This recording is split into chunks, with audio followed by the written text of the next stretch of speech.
7:49 en el territorio continental ecuatoriano, buscando la verdad y abogando por la unidad nacional en pro de la paz y la seguridad en el Ecuador.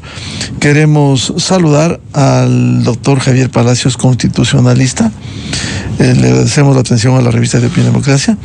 Le invitamos para analizar qué está pasando con la Corte Constitucional, con una circunstancia.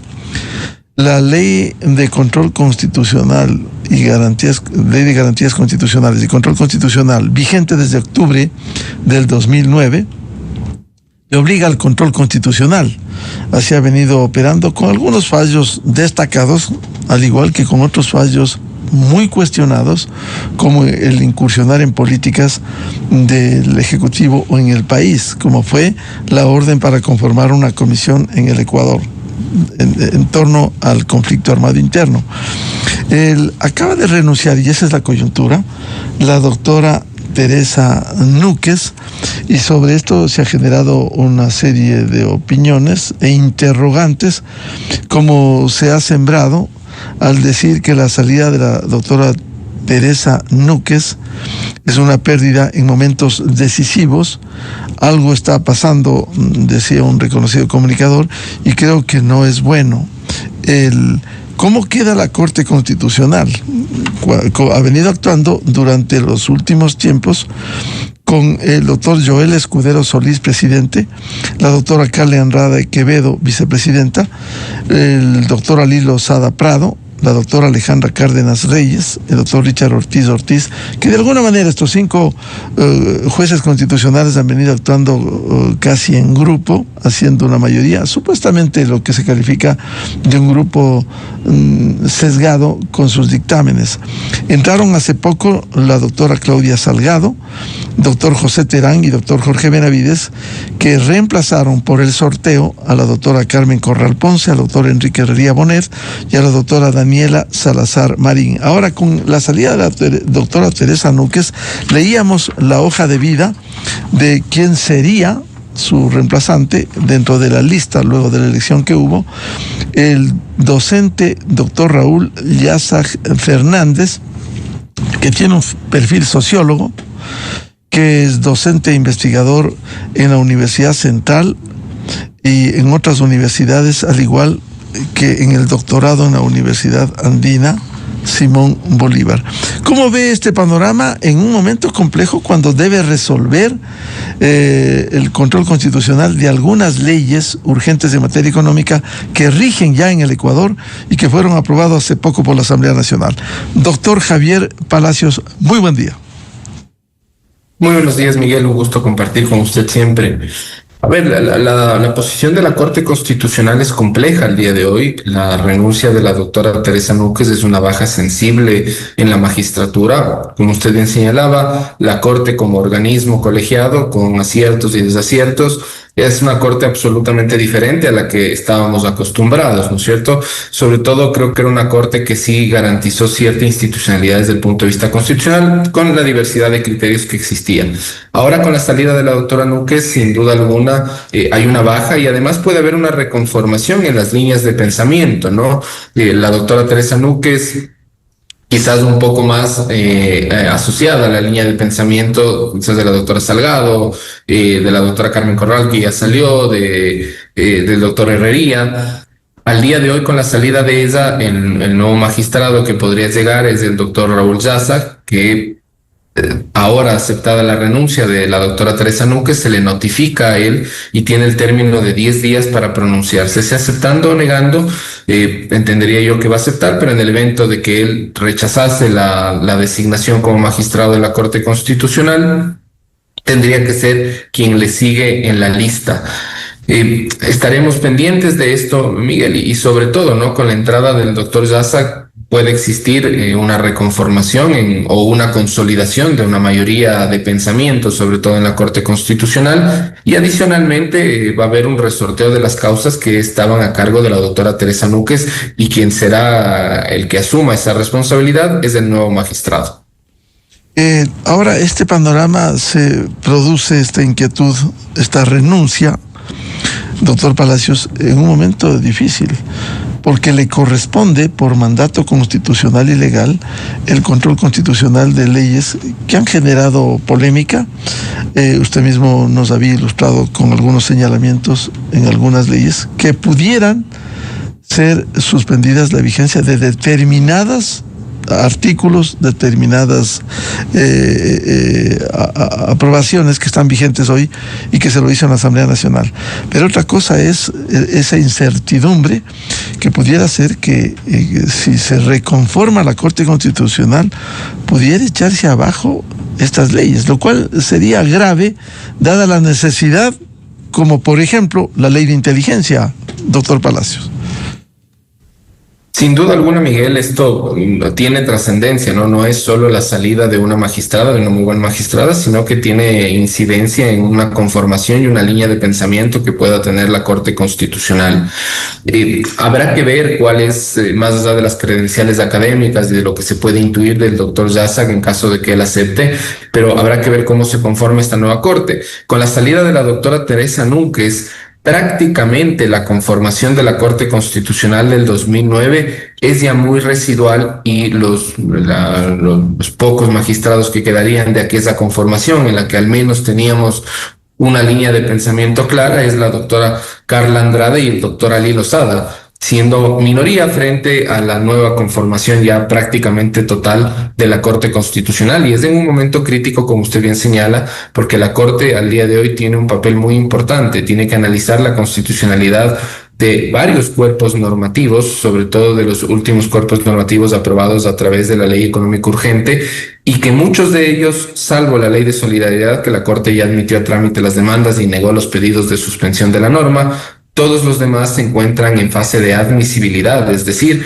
está quizás una de las tareas más importantes de la Corte en saber si concede o no concede las medidas cautelares que prácticamente todos los demandantes han solicitado. Claro, la preocupación es, como se suele decir, a los jueces se les conoce por sus fallos, por sus contenidos. Y ahí tenemos hechos muy cuestionados, como fue el viabilizar el juicio político al presidente de entonces, Guillermo Lasso. Y ahí, además de la posición que usted ha señalado clara del doctor Ali Lozada Prado, la doctora Carla Andrade Quevedo, se sumaron la doctora Alejandra Cárdenas Reyes con ese tipo de fallos, el propio doctor Joel Escudero Solís, catedrático que tiene, basta revisar su tesis en la Universidad Andina sobre la dolarización, el doctor Richard Ortiz también. Esto pudiera, como usted dejó sembrado una inquietud, pudiera cambiar la composición y sesgarle aún más a la Corte Constitucional. Es una posibilidad, Miguel, de que si bien puede ya existir una mayoría conformada, puede ser que esta mayoría de esta línea de pensamiento se consolide, ¿no? Evidentemente, al menos en las credenciales académicas, todos los magistrados tienen muy altas credenciales. En el caso del doctor Yazag tiene igual credenciales que la acreditarían, pero obviamente su formación académica dista de la formación académica, o al menos de la línea académica de pensamiento de la doctora Teresa Núquez. Esto creo que es palpable a la vista. Y parecería ser que él más bien tendría una posición un poco más tendiente a la mayoría que hoy está en la Corte Constitucional, y esto lo que podría hacer es que se consolide, ¿no? Habrá que ver cómo empiezan los fallos. También recordemos, Miguel, que de la nueva conformación de la Corte Constitucional, que recién estamos, es decir, de los 3 nuevos magistrados que entraron, el doctor Benavides, la doctora Salgado y el doctor Terán, recién estamos empezando a ver la actividad judicial de estos magistrados, su línea de pensamiento. Entonces, ahorita vivimos un periodo ciertamente de transición en cuanto a las líneas de la Corte Constitucional, a la nueva producción de la Corte Constitucional, y con la salida de la doctora Núquez esto se acentuará, ¿no? Porque llegará un nuevo magistrado y veremos cómo las posiciones, cómo las líneas jurídicas que cada magistrado maneja se siembran en la nueva conformación de la Corte Constitucional. Bueno, ¿cuáles son entonces en este entorno las perspectivas de la Corte Constitucional con esta renuncia lamentable de la doctora Teresa Núquez? Bueno, yo creo que la Corte Constitucional debe continuar con una labor objetiva y en derecho. Creo que indistintamente de quién los conforman, no podemos volver a caer en una corte constitucional con sesgo político. Eso no le hace bien al país. La corte tiene que ser autista de los sesgos políticos, autista de la política y fallar con la norma, no por simpatías ni antipatías, sino más bien apegadas estrictamente al texto constitucional.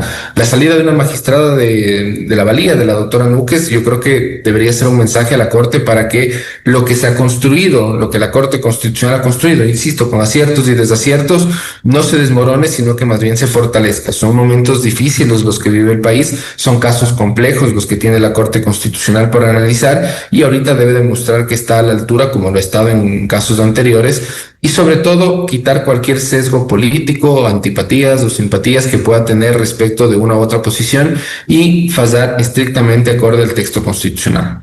Claro, este momento hay inquietudes por la Ley de Soberanía Nacional, Ley de Integridad Pública, Ley de Inteligencia, que han sido aprobadas en la Asamblea, que entraron en vigencia, y ahora la incertidumbre es qué va a pasar con esas normas en el control constitucional que debe hacer la Corte Constitucional, doctor Palacios.